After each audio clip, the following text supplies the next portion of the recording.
Hi guys, today we are going to be reviewing the XAV-AX3005DB. This is a doubled-in head unit from Sony.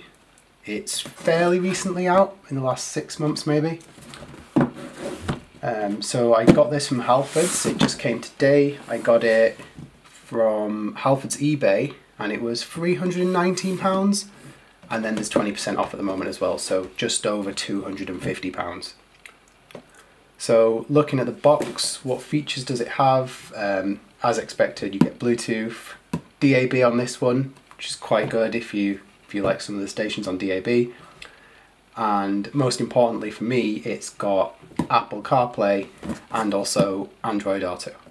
So this is going to be going into my 1992 Eunos Roadster. At the moment I've got the stock CD player in there and it's not great. Well, the CD player doesn't work, the tape deck does, and the radio does. But yeah, so this is going in my Roadster. Let's get it unboxed and see what's in there.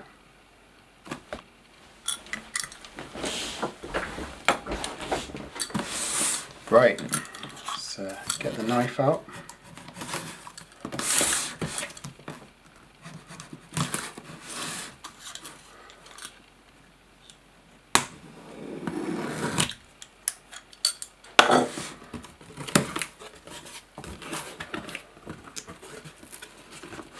Okay, so Sony warranty document, manual in many languages, maybe we'll look through that at some point. We have got a fascia, so just a plastic fascia that goes around the doubled-in head unit. We have got some bolts and what I presume is the security keys. They're only small. So that'll be for mounting the cage into the car. Okay, and now onto the unit. Not actually a lot in here. So there's the unit, just put that there for now. So we've got a microphone, so it does come with a microphone. It wasn't very clear if it would come with it on the item description, but it does, so that's really cool. And then we've got the wiring loom as well. So the wiring loom includes a couple of extra wires to what you'd normally get. There's a reverse in wire on there, which is to activate the rear view camera if you're going to fit one. Don't think I'm going to bother.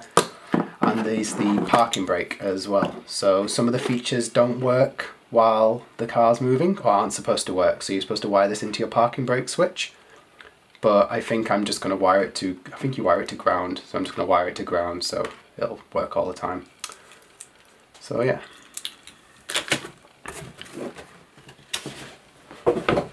Box away. Okay, so this is the unit. So unique thing about this compared to a lot of double DINs is it actually only takes a single DIN space inside the dashboard, which is pretty cool because you know you're gonna have extra wiring with the new loom, and also you might have even more additional wiring because in my case I'm going to split my regular antenna into DAB and FM antenna, so there's space under the unit to do that, which is cool. It's also not as deep, so again saving space. And by not having a CD drive, that's one of the ways they've managed to make it so small. So.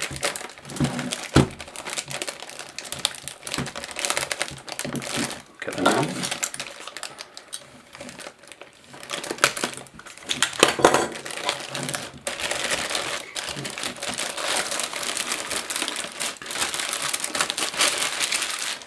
So, looking to front of the unit, protective packaging on it. I won't take that off just yet.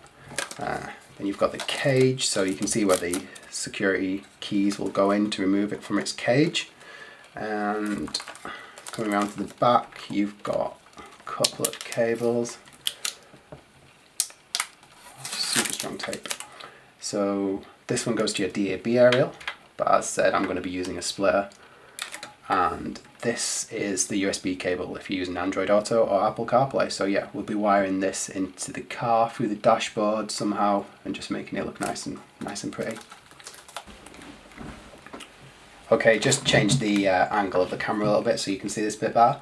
So yeah, carrying on through the connections, we've got the remote in. So if your car's got stalk or steering wheel controls, you can get an adapter and it'll make it work with this head unit, which is nice.